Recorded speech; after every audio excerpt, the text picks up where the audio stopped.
Ignoring the trembling of my own body, I pulled out my mobile phone from my pocket as Mia approached me. I tried to reassure her, saying, "It's going to be okay." But Carly responded, "Mom, we don't need to call an ambulance." The shock of her words hit me like a wave. My name is Katie. I'm 34 years old and work part-time at a call center in the mornings. I met my husband Steve at a high school reunion. By chance, we reconnected, and as we talked, we realized how compatible we were. We began dating soon after, got married 3 years later, and now have a daughter named Mia, who is in the first grade. Since Mia's birth, our living expenses have increased. Driven by a strong desire to support our family, Steve has taken on long overtime hours. Even when he comes home late, I'm deeply grateful for his dedication to us.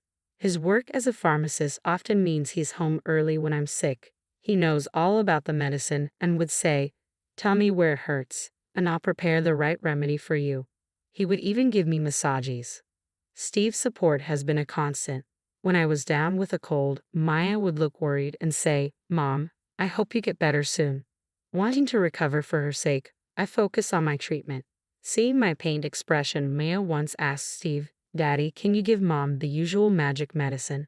Steve understood and handed me some herbal and cold medicines. At home, we called these magic medicine. Even Mia, who usually disliked medicine, would muster the courage to take it. I'd often felt better the next day, thanks to this magic. "I'll take the magic medicine and get better for Mia," I said, taking the bitter pill. By the next morning, I felt entirely rejuvenated. "Thanks to Mia, I'm all better now," I told her. No, it's thanks to the magic medicine," she replied with a bright smile before heading off to school. "You seem to be feeling much better. I'll head to work now." "Rest up today," Steve said before leaving. Feeling grateful for their concern, I decided to make a lavish dinner that night, hoping it might be mistaken for a special occasion. I began preparing the ingredients. When Maya returned from school around 3, she was ecstatic. "My friends and I were talking about the delicious smell in the air. And it's your cooking, Mom. I can't wait for dinner," she said excitedly and quickly finished her homework. Seeing her happy face made me feel that the extra effort I put into cooking was worth it. As evening approached, I set the table, thinking Steve would be home soon. Maya helped by lining up the drinking glasses. Just then, my cell phone rang. It was Steve. His voice sounded rushed. "I was planning to come home early today, but a coworker has a serious personal issue. I want to treat him to dinner and listen to him, so don't worry about dinner for me tonight. I'm really sorry," he said quickly before hanging up. I was left wondering if it was truly that urgent. I called out to Mia. "Daddy says he has an important talk with someone from work tonight, so he won't be able to eat dinner with us. It's a pity, but let's just enjoy our meal, just the two of us." Upon hearing this, Maya's face fell. "Daddy's not eating even though you worked so hard to make dinner," she said, trying to hide her sadness. Seeing her disappointment made me genuinely upset, but her understanding helped me cope. "As long as you eat it, Mia, I'm happy. Thank you for being so understanding," I said. "Okay, let's enjoy dinner together then," Maya agreed. We had our meal, washed the dishes, and savored dessert. We spent the evening waiting for Steve, but no matter how long we waited, he didn't come home. I wondered where Daddy was. I had hoped he'd be back for dessert. "I'm worried too, but it's getting late," I said to Mia. "Let's head to bed." Despite our concerns, Steve didn't return that night, and we went to bed. He didn't come home until around 5 o'clock the next morning. I heard the front door open as I was preparing breakfast and packing lunch boxes. I went to the entrance to find Steve there, looking tired. "I'm so sorry," he said immediately. "I missed the last train and had to wait for the first one in the morning. I'm really sorry for not coming home." Seeing how significant the issue with his coworker was, I didn't feel like blaming him. "Why don't you take a shower first? By the time you're out, breakfast should be ready," I suggested. "Thanks, I'll do that," Steve replied. A little later, Maya woke up and the three of us had breakfast together. Maya eagerly told Steve about the meal from last night. "Daddy, why didn't you come home? Mom made a really delicious dinner." "I'm sorry, Mia," Steve said. "I promise I'll be home early today." With that promise, we went our separate ways for the day. After work, I went to the grocery store. I had a simple menu in mind, planning to make an omelette, Maya's favorite. While shopping, I ran into the mother of one of Maya's friends. "Oh, Maya's mom.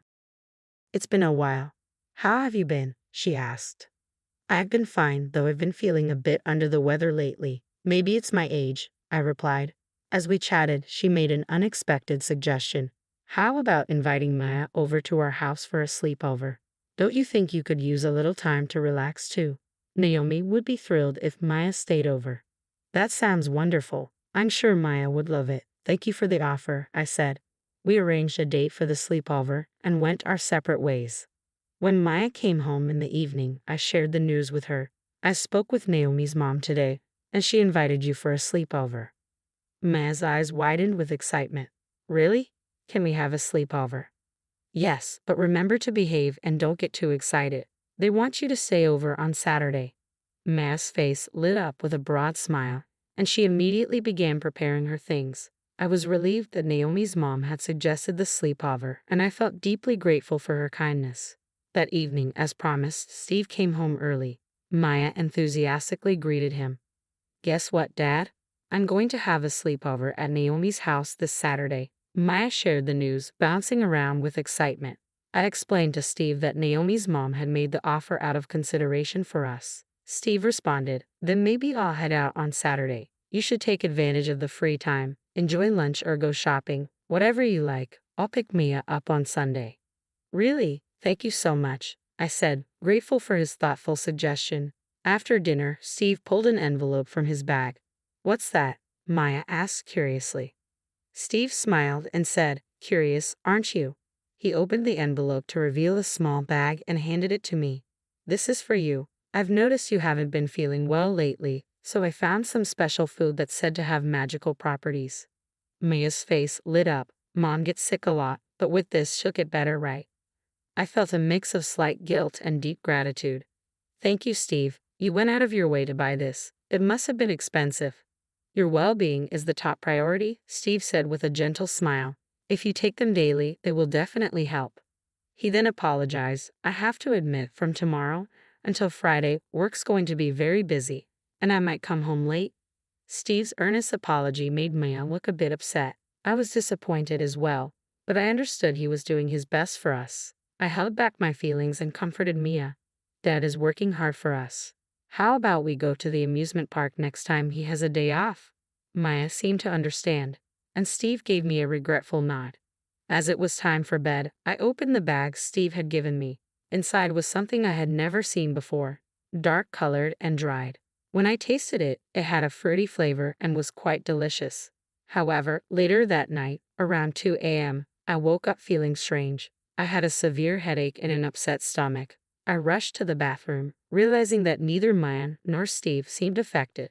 I pondered what else I had eaten and remembered the special food from Steve. I hadn't asked about the specific benefits or details of the special food Steve gave me, but I suspected it might be the cause of my discomfort. Despite feeling uneasy, I managed to fall back asleep. The next morning, I found that Steve had already left the house.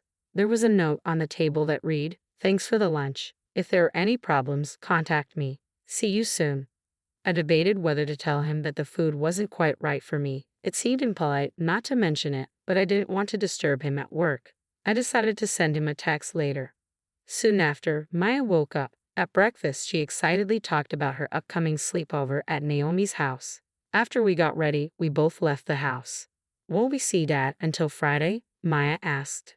Probably not, I replied. He might come home after you're asleep and leave before you wake up. If you want to talk to him about something, maybe you could write him a letter. Maybe I will, Maya said as we went our separate ways to school and work. When I arrived at the office and started preparing for the day, I received a message from Steve. Remember to eat it daily. Consistency is key. I replied, asking about the effects of the food. Steve's response came later in the evening. It's packed with nutrients. Don't worry, it's not harmful. Maybe my frail body overreacted. Though he assured me it was safe, the memory of last night's symptoms made me uneasy about eating it again. Even though it seemed wasteful, I decided not to eat the food Steve had given me. Instead, I resolved to find supplements and healthy foods that suited me better. This morning, on a whim, I used the special food to prepare Steve's lunch. I hoped it would help him stay healthy during his busy days and also avoid wasting the ingredients. Days passed, and there was no change in Steve's condition. He continued his work as usual, which relieved me. It seemed I was the only one who had a reaction. Finally, Saturday arrived. Maya left for her sleepover at Naomi's, picked up by Naomi's mom. Steve went out early for a golf day at a distant resort. I spent a relaxing day shopping, dining out, and unwinding. Every now and then, I received emails from Naomi's mom with updates on Mia. The photos showed Mia and Naomi happily making sweets together.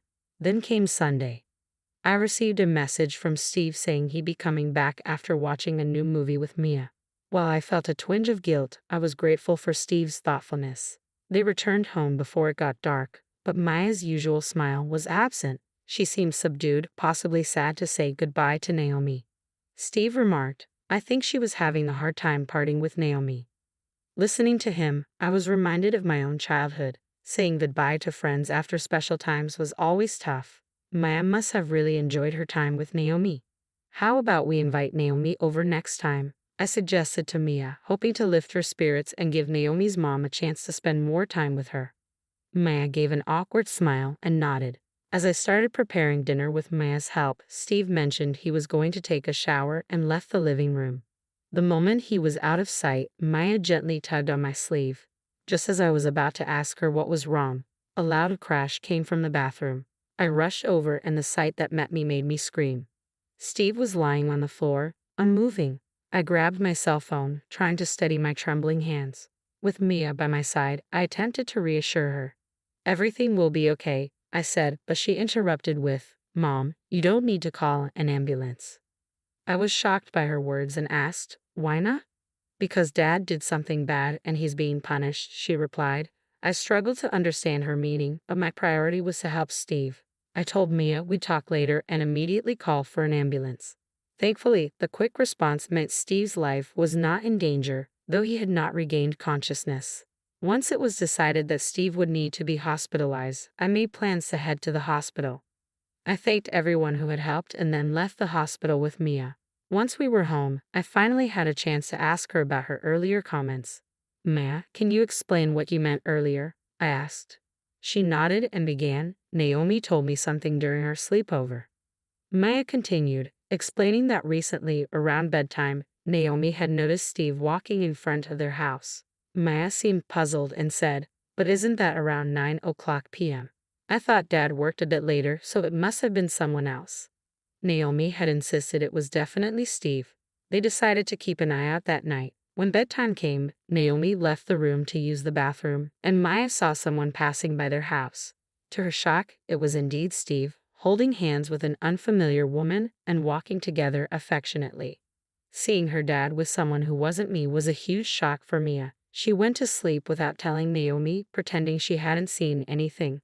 The next day, when Steve came to pick up Mia, she couldn't muster a smile, still preoccupied by the previous night's events. Later, when Steve took her to a movie, he mentioned, "Oops, I accidentally bought a ticket for Mom too." Maya forced a smile, trying to ignore his comment. Throughout the movie, Steve seemed distant, giving only half-hearted replies to Mia's attempts to engage him. She overheard him whispering to the strange woman, "Hey, my daughter is right next to us." The woman replied, "It's fine. Eventually she'll be my daughter too. Aren't you happy, Mia? I'm prettier than your mom."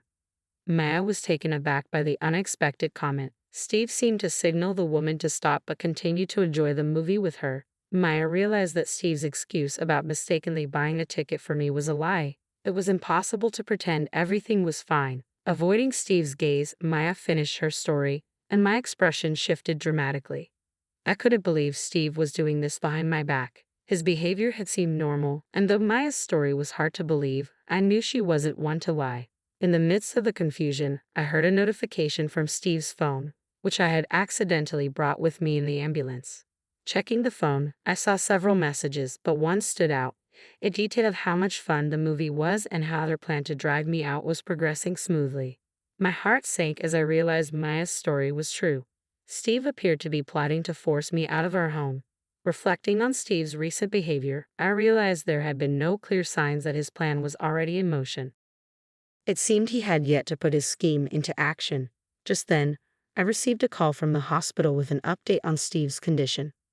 Rushing back to the hospital, the doctor explained, "We believe an excessive intake of a particular food caused Steve's symptoms. While he is generally healthy, consuming too much of this substance led to his headaches, stomach issues, and dizziness. Do you know anything about this? Understanding dawned on me. It seemed that Steve and the woman had been deliberately trying to harm my health by giving me harmful ingredients in large amounts.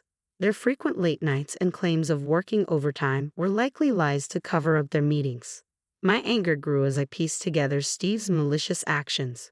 A nurse soon informed me that Steve had regained consciousness and was now able to talk. With my emotions steadied, I prepared to confront the truth. I decided to visit Steve's hospital room. Thankfully, my parents' home was only a 20-minute drive from the hospital, so I left Mia with my mother, saying, "Mommy needs to have an important talk with Daddy. Stay with Grandma while we talk, okay?" Mia, though silent, seemed to understand the gravity of the situation. Her young face betrayed a mix of concern and maturity, which only deepened my feelings of guilt for involving her in this mess.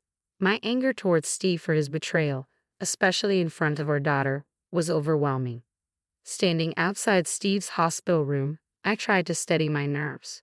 Just before knocking, I overheard voices through the door and saw an unfamiliar woman through the window. Curiosity got the better of me, and I cracked the door open slightly to listen. "Even after you collapse, your wife hasn't shown up. How cold-hearted can she be?" One voice sneered. "You should just get a divorce," the woman responded. "She's still around, isn't she? Stubborn." The conversation confirmed my worst fears. This woman was clearly involved in Steve's scheme. Unable to contain my anger, I knocked loudly and swung the door open. Steve and the woman turned to look at me, startled. "Did I interrupt something?" I asked, my voice cold. Their faces went pale. The woman, who had been seated, quickly stood up, attempting to hide her shock. "Oh, you're his wife, right? I'm just a colleague from his office. I'll be on my way now," she said, trying to leave. I wasn't about to let her go that easily. I blocked her path. "Since you've taken the time to visit, why don't you stay a while?" I said with a forced smile. Her uncertainty was palpable. "Yeah, why not stay a bit longer?" I pressed, the tension in the room thickening. Steve tried to play it cool but failed to hide his discomfort. My voice trembled slightly, betraying the intensity of the situation. The woman flinched at the smallest movement from me. I decided not to drag this out and got straight to the point. "You're having an affair with her, aren't you?" Caught off guard, Steve responded quickly, "What are you talking about? That's not true. She's just a coworker." "Really?" I retorted. "So, you're watching movies with just a coworker, bringing our daughter along, and joking about her becoming your future wife?" Neither Steve nor the woman could respond. They looked down in shame. I pressed on, "And that food I got from you. I tried it, even though I suspected it might not be right for me. I ended up using it in your lunch." Steve's calm demeanor shattered. He shouted, "Why would you do that? Is that why I passed out?" "Really? I had no idea it was that dangerous," I replied. "You said it was good and healthy. I just wanted to give you a boost." "Well, it looks like your plan to hospitalize me backfired," I said with a smirk. "I bet you didn't expect it to be in your own lunch, did you?" Steve was left speechless, his expression a mix of devastation and disbelief. I turned to the woman and said, "So, you're the one who seduced a married man, aren't you? Don't think you're blameless in this situation. Expect some kind of revenge from me." I glared at her, and she faltered, stepping back. "Why should I?" Steve approached me first. He said he needed comfort. "I'm a victim too," she stammered. "Oh, really?" I responded sharply. "So, you're saying he initiated everything? In that case, can we see your messages with him? If you're truly the victim, there wouldn't be any explicit advances from you, right?" The woman hesitated, clearly realizing her scheme had unraveled. Her tone shifted abruptly. "I'm sorry. I apologize. Please just forgive me this once." "No matter how much you apologize, I can't forgive this," I said, my voice steady. I turned and walked out, leaving the two of them pale and tearful. I returned to my parents' house, where Maya was waiting. "Welcome back. Maya's been such a good girl. Thank you for taking care of her on such short notice," my mother said warmly. I took a deep breath and explained, "I'm planning on divorcing Steve. Is it alright if we stay here for a while?" My mother's initial shock quickly turned into support as I recounted the whole story. "That's what happened then. Stay here. I'll help you get your things." "Don't worry," she said firmly, offering both me and Maya her unwavering support. Her kindness touched me deeply, and tears welled up in my eyes. I carefully explained the situation to Mia. "Daddy was close with someone else besides Mommy, and I don't like him anymore. I'd rather stay here with Grandma." Despite her young age, Maya seemed to grasp the seriousness of Steve's actions. Thank you, Mia. From now on, I'll protect your smile for both of us, I promised her. Later, when my father returned from work, we went to the house we had shared with Steve. We quickly packed up our things and left. After the dramatic events, Steve was discharged from the hospital. When he came home, my father and I went to discuss matters with him. As soon as Steve saw me, he immediately apologized. I'm truly sorry. I've realized that Katie and Maya are my treasures. I'll completely cut ties with that woman. Please forgive me. Despite his belated remorse, my heart had hardened. I can't imagine getting back with someone who planned to betray me. Please sign the affidavit of the defendant from the court, I said, my irritation evident.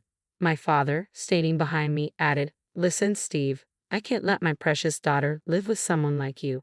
If you care about Katie and Maya's future, you need to finalize the divorce quickly. Faced with my father's stern words, Steve agreed, tears streaming down his face. I'll be seeking property division and compensation from you and that woman, so be prepared. This isn't over, I said coldly before leaving with my father. In the following days, I received a substantial amount of money from Steve and the woman for child support and living expenses. News of their affairs spread quickly through their company, severely damaging their reputations.